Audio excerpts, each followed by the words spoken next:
you have been living in India for quite some time. Your expat life, your experience in Italy, in Sweden, and in India. So, can I say that you have evolved, culturally integrated well in India more than any other place? Of course, automatically when you're 11 years here Yeah. and almost 14 years married. So I think when people ask me, are you Belgium or Indian?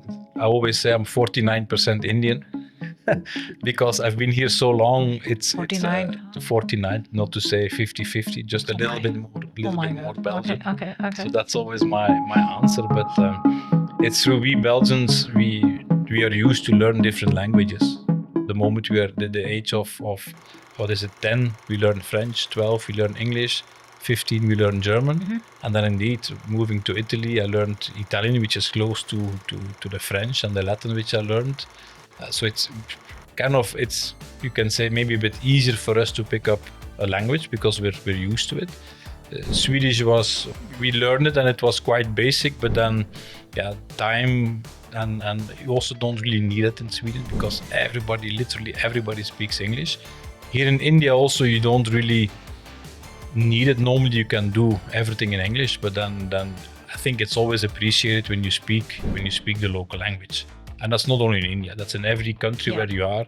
If you speak a few words, sentences in the local language and you make some efforts, whether it's in the restaurant, whether it's in that office, to speak some, I think people always appreciate that. And it's like, sometimes it's a big gap, but if you speak, it closes immediately the gap. That's what I feel. And in the beginning, of course, in India, we talk about TK and Acha, which means like very good.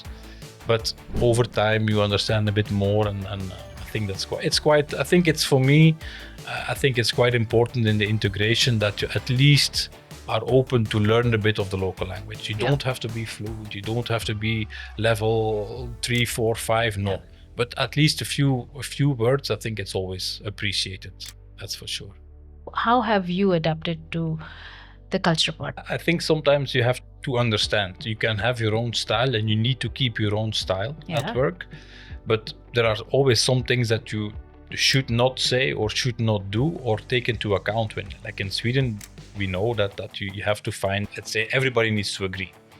So it's the compromise. So really, when you have a discussion, you sometimes have different meetings, different tours that everybody should agree. And then after some time, you come to an agreement and that's fine for everybody.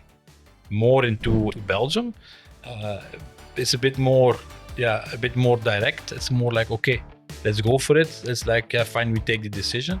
In India, it's also a bit more hierarchical. So in India, they often really look at the boss, and the boss decides, and everybody, whether they like it or not, they will agree. How was it in Italy? In Italy, I think it was more like the Belgian style, to be honest. Okay. So also maybe a bit more hierarchical.